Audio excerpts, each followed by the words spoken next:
From the Fox 8 Studios in New Orleans, we are live. This is the Fox 8 Overtime Podcast. I'm Vasilios. That is Sean Fazan. Remember to like, subscribe, rate, and review. You guys can find us wherever you listen to and watch your podcast. If you're watching right now as we are live, or if you're watching a little bit after the fact when it's the video on demand, hit the subscribe button and the bell notification button. You get notified every time we upload a new podcast or we go live. Sean, the Saints season is officially over. It's over. 2023 is now complete. Feels like we started this journey quite a while ago when all the twists and turns and ups and downs and ups and downs. And the 2023 season has now come to a close for your New Orleans Saints. Once again, short of the postseason. Once again, short of their goals. Once again, heading into the offseason, searching for answers. You know, we said 9-8 versus 8-9 would have made a difference, and I think it does in terms of what it appears, what it looks like, but I don't think the perception of the Saints changed much locally, and I guess you call it the fan base, based off that final result and based off the way that game got ended, and we'll get into that in just a second. But the truth is what the truth is, and that is, once again, they head into an offseason searching for answers as an organization that I don't know if you'd call it an unhealthy case or maybe a too much nostalgia has drifted into that organization, and the good old days, the yearning to hold on to the bright lights and the success that they once had. I don't know if it caught them or what the case may be, but nonetheless, it's here they are again, and this is not where they wanted to be because I know this is not the way they envisioned this season going. So what are we starting with? So they won, but they didn't get any sort of help from anybody. You can't count on anybody else. No, of course not. And this is why we made such a huge deal about it when we said a couple pods ago, you're not in control of your own destiny anymore. So again, you can't rely on anyone else.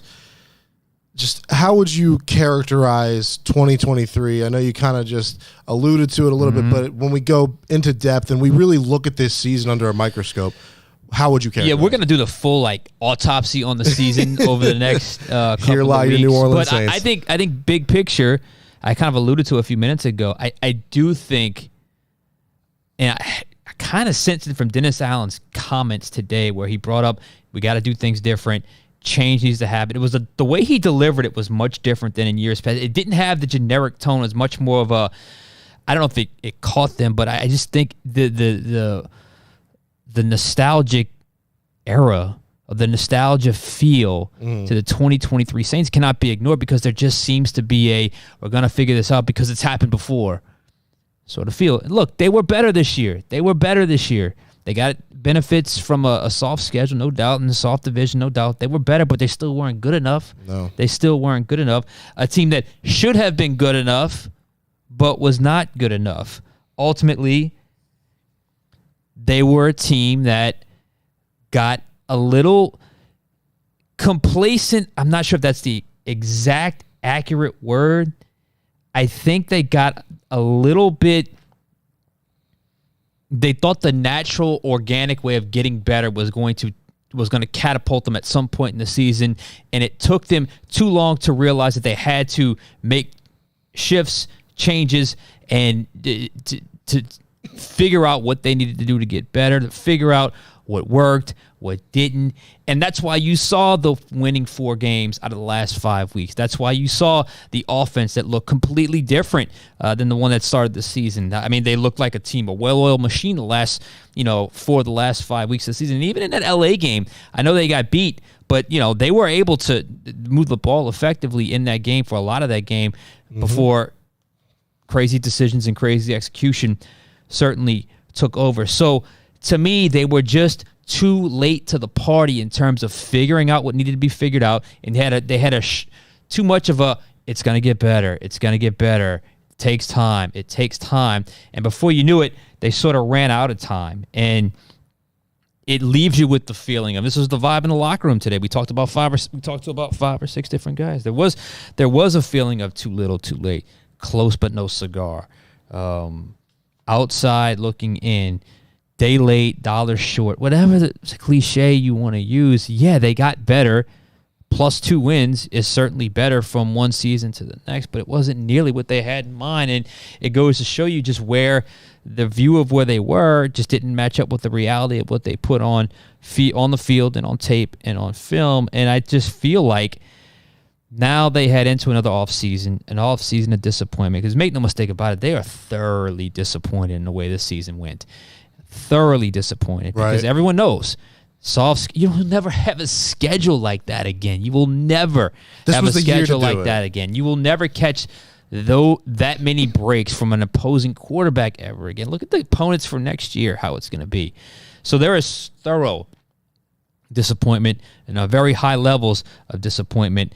And I think the feeling from DA today was you kind of picked up on it, and I think you certainly picked up on it from a player's perspective as far as where have they gone? Right. What have they kind of drifted into? What have they fallen into? And have they been a little lax in terms of realizing where the problems were? You heard a lot about culture today, cultural fits, cultural tweaks. That leads me to believe there's been some complacency. There's been perhaps some guys that were once counted on that maybe have become guys that maybe they may have to eventually part ways with because culturally maybe they've drifted away from where or whether it be a lack of belief in the organization or whatever the case may be. If a player is here and a coach is here and they're not aligned, somebody's got to go. Right. Somebody's got to go. And DA said he's already he expects to be back. I think the urgency,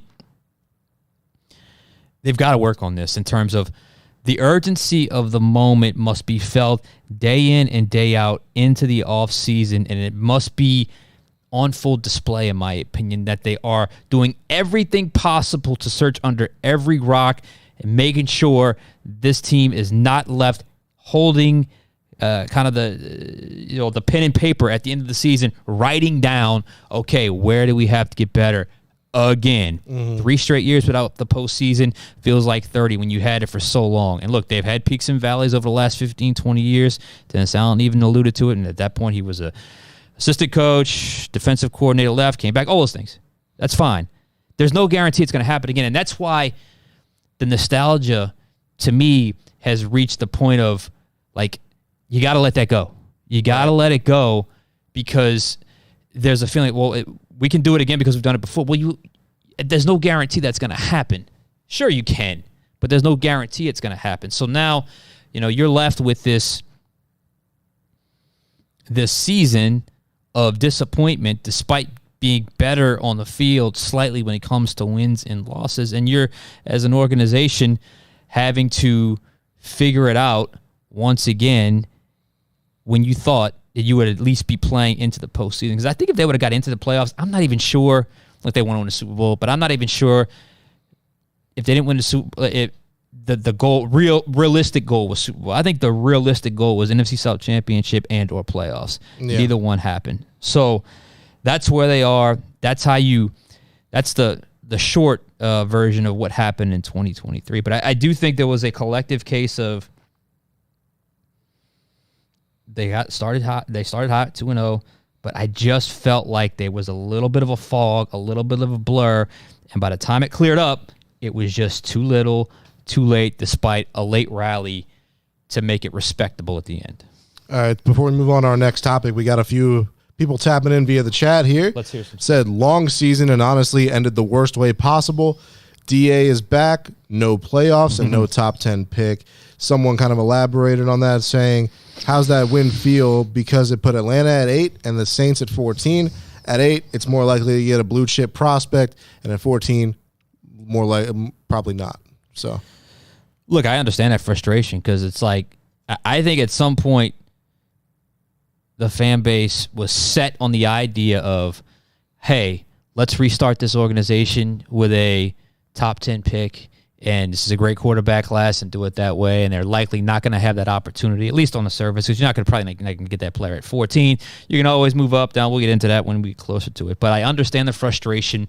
I understand the frustration now. I really do of, like for instance, a few minutes ago, I said good but not good enough. Bad but not bad enough. I think at some point you want to see the fan base is like, they're not stupid. They understand. Get bad so you can get good again. Yep. Really bad so you can get really good again by getting certain players. And the Saints have never done it. They haven't done that since 2006, a top 10 pick. And think about that. Think about that. So I understand it, but they had the one thing that every franchise wants, and either you have it or you don't. And we'll get into this play a little bit later, but they had Drew Brees for 15 years, and they were able to kind of navigate with that, and that's how it ended up happening. So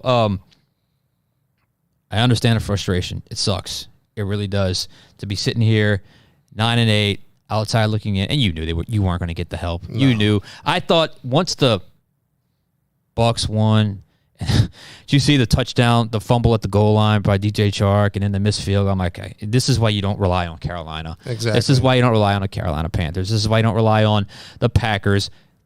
Honestly, losing, because the Packers' loss early in the season is what cost you right here. And interestingly enough, DA said he thought about if he could do it over again, he would have kicked a 56-yard field, whatever it was, with Blake Grupe in that game against Green Bay instead of punting it deep into their own territory, up 17-0. That's what set everything off.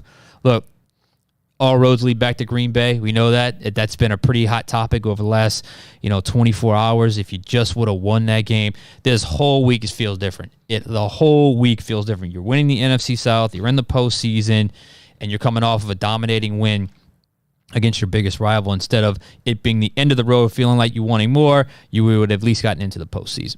Absolutely. And one of the final plays, the final play really of yesterday's game on offense for the Saints, the victory formation controversy, Sean, where Jameis Winston led the group to the goal line and handed the ball off in victory formation to Jamal Williams, who at that point had 0 touchdowns on the year, to get his 1 touchdown of the year after leading the league in touchdowns the year prior.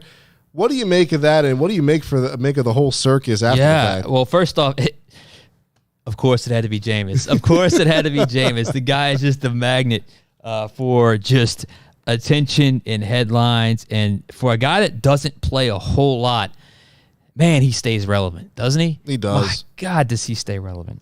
First off, what a phenomenally stupid way to end a phenomenally played game.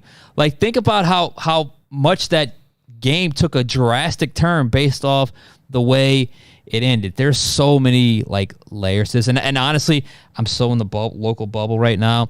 I didn't even consider the national perspective until about an hour before this podcast. I went and just checked some of the national perspective. They are killing Jameis for this. Yeah, they are killing Jameis for this. To me, it's not that serious. To me, I can't believe this is blown up as much as it has.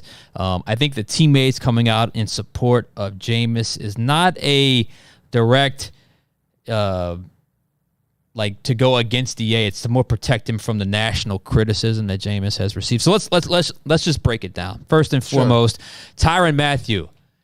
Finish off the pick 6. We don't deal with none of this controversy. Just pick Tyrann Mathieu. Don't get caught in the matrix. Finish the pick 6, and we're all good. Didn't happen. So where do we go? All right.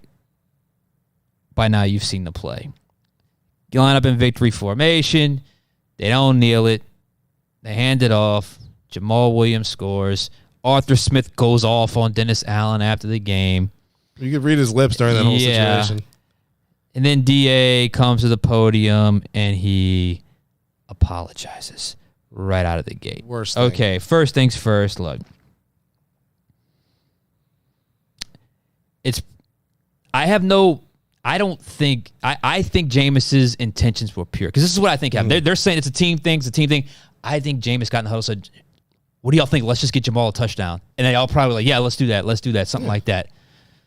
I think that was his intention, and I think those intentions were pure, and he was looking out for his guy. Apparently, Jamal Williams he's had a rough year, a lot of touchdowns last year, obviously, but this year he's had to do a lot of dirty work that he hadn't had to do in his career, but he's done it for his teammates, and obviously he's a guy they all hold in high regard. Sure. That's admirable. That's certainly admirable. And Deuce and I talked about this yesterday.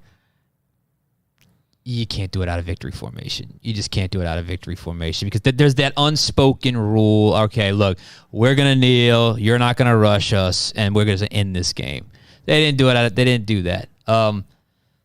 I have absolutely no problem with them wanting to score one more touchdown. I really don't have any problem whatsoever with them wanting to score one more touchdown against your hated rival. But the blurred lines of unwritten rules, sort of like they got them in baseball all the time. In that situation, you're probably the defense is conceding, you're conceding, and you give them the guy. To break up a no hitter or whatever. Now here's so I guess in that respect, maybe it crosses the line a little bit. And what it did was, frankly, it opened up a whole discussion point right now based off of players and respect for the coach and do they have the locker room, this and that. The mistake DA made was pretty simple. He was way too emphatic with his apology to start off his press conference. You're coming off one of your best wins of the season. You dominated your biggest rival. The opposing coach kind of got in your face and kind of, was very angry at you after the game. And your first thing to do after that is to apologize to him. He could have very easily downplayed the incident. Hey, guys, look, I understand their frustration, but our guys wanted to get Jamal Williams a touchdown. Look, we get it. They're not happy about it, but my guys were looking out for one of their teammates. I stand and thus by we my score. guys, yeah. And thus he didn't even have to say that. And if it's look, our bad, but ... but really downplay the incident. Sure. And he had a chance to really endear himself to Saints fans. Instead, he chose the coaches fraternity route. I'm really sorry. That's Bush League, or it's not what we're about. It's unacceptable. And then he opened himself up to criticism, saying, I wanted to kneel, but they chose not to. And then all the players afterward talked about how, yes, we apologize to DA, but we wanted to get Jamal Williams a touchdown. Look, here's the deal.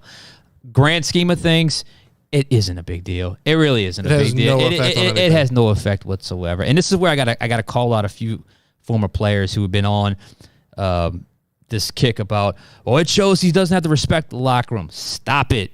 Stop it. Stop it.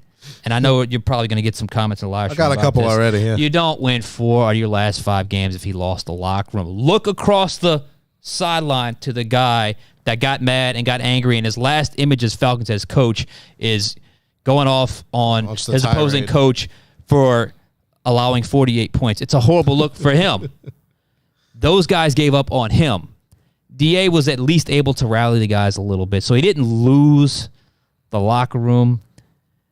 It's just optics. It didn't look great from a coach that knew what was happening. Players, I guess you call it going rogue or defying their head coach. They just wanted to get their guy a touchdown. Look, in a couple of weeks, I think this will all go away and it's not be a big deal. This is a great Monday morning water cooler topic, but I think overall it's much ado about nothing. And the bottom line is, I don't think it's a sign that the players don't respect DA because what's more important, the fact that they ran a play up 34 points or 30 points, whatever it is, or winning 4 of your last 5 games when you absolutely had to have it. I think it's more. I think any smart person would certainly realize that. And DA alluded to that today. But I will say, all the players we talked to, they didn't sugarcoat it today. They said, we got our instructions and we went against them. We just wanted to get something for Jamal. So it wasn't like they were backing off of what they did. And they know what they did, and they knew. I don't think they thought the reaction would be this strong. Yeah. But I do think it just made a mess of a situation that didn't need to be messy. You won the game. You dominated your biggest opponent, your biggest rival. You dominated, and it ended with stupid things at the end.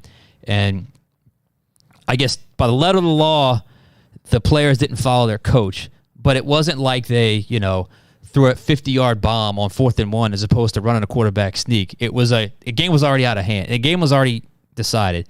In DA's case, he just missed the mark in terms of he could have really played that a little cooler and just said, look, our bad, but our guys wanted to get our guy a touchdown, and that's that. No harm, no foul, no disrespect. Let's move on. But instead, he emphatically apologized, was asked about it 3 times, and was basically talking in defense of Arthur Smith, which, even if on the surface it's coach's code or it's what coaches would do, it's understand your fan base, understand your players, understand the situation. So I think he could have handled that crisis management, if you will, a little bit better with the media. But all things being considered, they've got much bigger problems than whether or not they should have kneeled or handed the ball off to Jamal Williams in a 48-17 game to close out the season. So we got a couple of people tapping in to Let's hear it. I'm sure they love it. I'm sure they agree. The group decided, not just Winston, I'm for it 100%. The second one says, Shannon Sharp called for Jameis to be cut and called him a loser. That's I pretty heard extreme. a little bit of that, and I think, was it Stephen A. Smith got in on it too? I think so, yeah. I didn't hear the whole segment. Again, it's so funny, the local perspective versus the national perspective. Locally, everybody was like, nah, he's our guy, at least fan base and players, although coaching staff, I think, was kind of wishy-washy. But nationally, it's, you know how Jameis is viewed nationally. It's different than from a local perspective. Nationally, he's viewed much different, so that doesn't necessarily surprise me. All right, so someone's invoking the name of the former Saints head coach. Let me hear it. Said they would have never done that under Shawn Payton, not in 100 years, but you got to respect it. What would Shawn Payton have done in the situation different than DA, or do you think he would have handled the same pretty much the same way? It's hard to tell because the former head coach was like, he was so like after a game he was so drained emotionally. It really was his most honest moments because he would just say what he felt. But yeah, I don't think they would have went against him. I don't think they would have went against his call.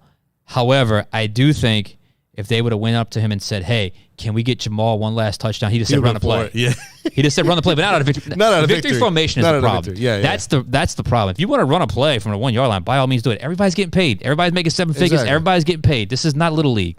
This is not 5A versus 1A. Everybody's getting paid. This is the NFL. You don't want to, don't throw the pick if you don't want the situation to happen.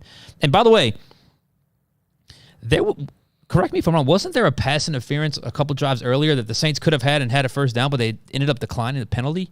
So it was one of those. It was a weird situation, but so they could have held on the ball there. But again, I think if they'd have gone to him and said, "Hey, Jamal we need to get Jamal a touchdown," he probably would say, "Yeah, just go ahead and run it."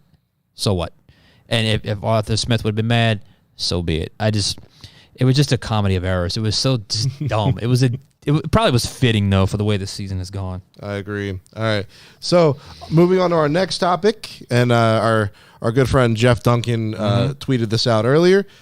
Jon Gruden having some association with the Saints. What do you make of this, Sean? Well, this is certainly interesting. It's certainly it would keep in line with the idea that there needs to be a little bit of kind of fresh ideas, a little bit of got to turn the page on this nostalgic Saints glory days type feel. I do think he's a big name. I do think that's a name that could connect when it comes to the fan base and the customer base. He's got a long resume. I don't think he's had quite the success people think he has. I mean, he's had success. He won a Super Bowl back in 2002, and he's had some success, but he's held in really high regard, and he's got a legitimate resume, but obviously he's a name. Perhaps he can bring a little bit of excitement. It would be more of a senior assistant role, similar to how DA returned in 2015 when he was let go in Oakland, and the former head coach brought him in to be the senior assistant to Rob Ryan. Halfway through the season, Rob Ryan was gone, and Dennis Allen was a defensive coordinator. He's been here ever since. So, look, man, I'm for whatever if it enhances things and if it allows to keep this end of season momentum and continuity offensively throughout this next season, I'm all for it. So if it helps, do it. He's got a connection with Derek Carr. We know that. So it's interesting because at least, again, I don't know if that means they would move on from offensive coordinator or if it's just in addition to the offensive staff. But at least there would be, I think on the surface, at least like optics, it would be somewhat positive to show that they are working on this thing and they do want to get better, and they're doing it by bringing in a name. Regardless of how you feel about Gruden, his philosophy, his scheme, you can't ignore he does have some star power. I guess maybe it's kind of dwindled a little bit, but he's a name. He is a football name, and it certainly would create a little bit of a buzz offensively. Someone said in regards to this topic, a little bit of fresh ideas, they need the whole bank of ideas. Yeah. So this might do that for them. But so we got other questions that were sent in via the Final Word feature on the Final Play app. That's us streaming isn't the only way to get in contact with us. Feel free to send it in via the method I just mentioned. And, of course, leave your comments after the stream is done, and we'll try to get to those on the next episode. But this first one comes from Clinton in Picayune. I don't think Coach Allen should have apologized at that time when we still had a chance to make the playoffs. It would have meant more to the team that he owned the call and said that the Saints are ready for the playoffs and we're coming to win. That statement would have been better than the empty gas can in the lockers, but he apologized. He did not know what was going on, and Coach Carmichael made the right call by trying to score. That's a head coach's decision to kneel. Yeah, I've already said my piece on that. I agree. I think the apology was it just was too strong. I think just tone it down a little bit. Look, guys, we get it. Not the perfect scenario, but we wanted to get our guy a touchdown. We understand they're upset, but it really wasn't meant no disrespect, blah, blah, blah. Move on. Get to the game where you just crushed your opponent as opposed to the emphatic apology. I've already said my piece on that. So, yeah, I guess I agree with that statement because I just feel like the apology was way too strong. You can't ignore the incident because it was so obvious and he was going to get asked about it. And I'm a little surprised players and coaches weren't a little more aligned in kind of how they describe what happened. It felt like it was two different angles that were kind of brought out simultaneously. Yeah, I feel like with the players, I'm like, this could be the last time that unit takes the field altogether. It could be a different unit next season. So yeah, absolutely. One last. And here's the thing: I don't even know. You know, Jameis did it. That may have been Jameis's last game as the last play as a Saint. You never know. I mean, very realistically could. So we saw what happened with all the quarterbacks around the league this year. He might have a job next year. Starting. You never know. Yeah, exactly. All right. So this next question comes from friend of the show, Chuck in Ponchatoula. Now that the season's over, do you see Michael Thomas, Alvin Kamara, and Marshawn Lattimore on the team next year? Not all three. I don't. I think the obvious one that's going to be gone, at least in my opinion, again, we've been wrong about this many times, to me is Michael Thomas. Just out of sight, out of mind. Look how good the receivers have done in his absence. He's older. He's injury plagued. He needs supervision when it comes to social media, or now because he just can't. He's got the Twitter itch. I guess he deleted his account, which is certainly a good thing. But you can't do that kind of stuff. And but above all else, you would be willing to take all that if he was still a high end player, and he's just not. And I look at those three youngsters, A.T. Perry, Rashid Shaheed, and Chris Olave. I think that's a nice little nucleus going forward. And Dennis Allen kind of alluded to that today, like some of the young players, and they got to get younger at other positions as well. But I think receiver is a spot where that's an easy one. Now, Alvin Kamara, that's an interesting situation because I would put him on the block. If it were me, I would at least see what I could get for Alvin Kamara because, Alvin can be a hard guy to read sometimes, but there were times I felt like he was a little disheartened about what was happening. I felt sometimes the body language wasn't what it needed to be for a guy that had been there a long time. I think he was a guy that spoke out a lot, and I think that works to a point, but then how does that work when it comes to, managing relationships and dealing with management? And here's the other thing. 7 years for a running back is a long time. And I'm just going to be 100% honest. And I know I'm not the only one that feels this way. And I know even former players that strongly feel this way as well. I don't think Alvin's a top 10 back anymore. So if you were able to get a third or fourth round pick, then I say yes. Because look at the burst Kendre Miller showed. He's never healthy, and that's certainly something he's got to work on. He's got to get in better football shape. But I think Kamara I think he's entering the last stage of his career. Lattimore's case, we did the pod on it. I have no idea because I'm trying to figure out that contract. I know it makes it more likely he could be traded, but it's still not it's still an expensive thing to do if they were to trade him. So I think not all three will be back, and it's possible all three would be gone. Mm-hmm. But I think of those, I think at the very least 2 out of 3 is very realistic for them to not be back like next season. And the easy one, obviously, is Michael Thomas. All right, this next question Comes from Karen and Harvey. How about those young boys? Derek Carr looked the best he had all season. Did the young players bring it out? Yes, and yes. That's part of it. Obviously, they settled in at the offensive line. It's always about protection when it comes to Derek Carr. If he trusts protection, he could be as good of a quarterback as he is in the NFL. We're going to get much more into Derek Carr in our next pod. Mm-hmm.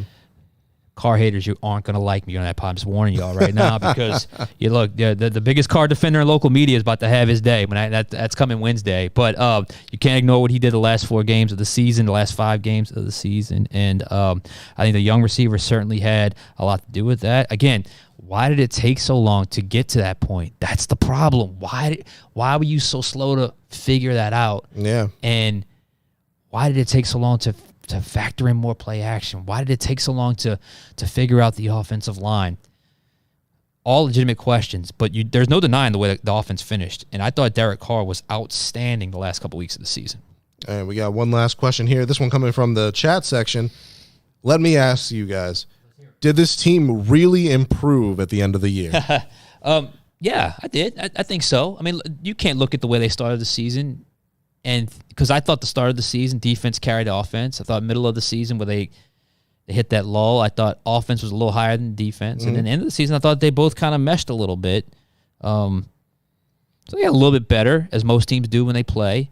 And, coaching, playing, it seemed to line up good enough in terms of at least getting more wins. But let's not kid ourselves here. Changes need to be made. Like significant changes with significant players, with mainstays, household names. They got old. They got old, and in each older player, if you break them down individually, can still play. But when you have that many players at that stage of their career, the collective score of those players, now your team kind of goes down because of that variance between what they once were versus what they are now. Sure. And I tell people this all the time. That's all it takes in the NFL. That's how close it is. And I think that's the miscalculation right there. I think they had one more good year with some aging players, and a lot of those aging players just were not quite as good as they have been in years past. All right, any final thoughts on this Monday live stream, Shawn? Well, it's been a good season, been a fun season.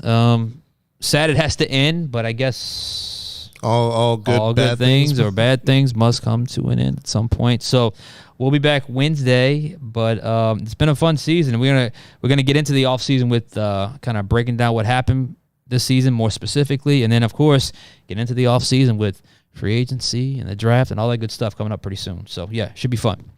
All right. Thank you guys so much for watching. All 50 of you. We hit a peak today with our live viewership, but thank you guys so much for tuning in.